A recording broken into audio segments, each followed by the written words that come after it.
যুদ্ধের ময়দানে একের পর এক চমক দেখাচ্ছে মধ্যপ্রাচ্যের শক্তিশালী দেশ ইরান। এবার আরাশ-ই কামাঙ্গির নামে নতুন একটি অস্ত্রের ব্যবহার শুরু করেছে তারা। ইতিমধ্যে ভয়ঙ্কর এই অস্ত্র ব্যবহার করে মার্কিন বাহিনীর একটি MQ-9 রিপার ড্রোন ভূপাতিত করেছে তেহরান। এই ড্রোন ধ্বংসের নতুন আকাশ প্রতিরক্ষা ব্যবস্থা আরাশ-ই কামাঙ্গির ব্যবহার করা হয়েছে বলে দাবি করেছে দেশটি। তেহরানের দাবি, আরাশ-ই কামাঙ্গির নামে দেশীয় প্রযুক্তির এই প্রতিরক্ষা ব্যবস্থা প্রথমবারের মতো যুদ্ধে ব্যবহার করা হয়েছে। ফার্স নিউজ এজেন্সি জানিয়েছে, হরমুজ প্রণালীর ওপর একটি গোয়েন্দা ড্রোন ভূপাতিত করতে আরাশ-ই কামাঙ্গির ব্যবহার করা হয়েছে। এই ব্যবস্থার স্টেলথ প্রযুক্তির লক্ষ্যবস্তু শনাক্ত করার সক্ষমতা রয়েছে। তবে আরাশ-ই কামাঙ্গির প্রযুক্তিগত দিক নিয়ে খুব কম তথ্যই প্রকাশ করেছে ইরান। বিশ্লেষকদের মতে, এটি ইরানের আকাশসীমা ও সামুদ্রিক সীমান্তের কাছাকাছি কার্যক্রম চালানো শত্রুপক্ষের বিমানগুলোর জন্য কঠোর সতর্কবার্তা।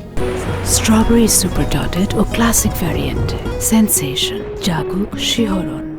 বিশেষ করে যুক্তরাষ্ট্রের সঙ্গে যুদ্ধবিরতি আলোচনা চলাকালে হরমুজ প্রণালীর ওপর আংশিক নিয়ন্ত্রণকে কৌশলগত সুবিধা হিসেবে ব্যবহার করতে চাইছে ইরান। ইরানের এই দাবি পুরোপুরি স্বাধীনভাবে যাচাই করা না গেলেও কয়েক মাসের মার্কিন ও ইসরায়েলি হামলার পরও ইরানের আকাশ প্রতিরক্ষা সক্ষমতা যে পুরোপুরি ধ্বংস হয়নি, এই ঘটনা তারই প্রমাণ বলেও মত বিশ্লেষকদের।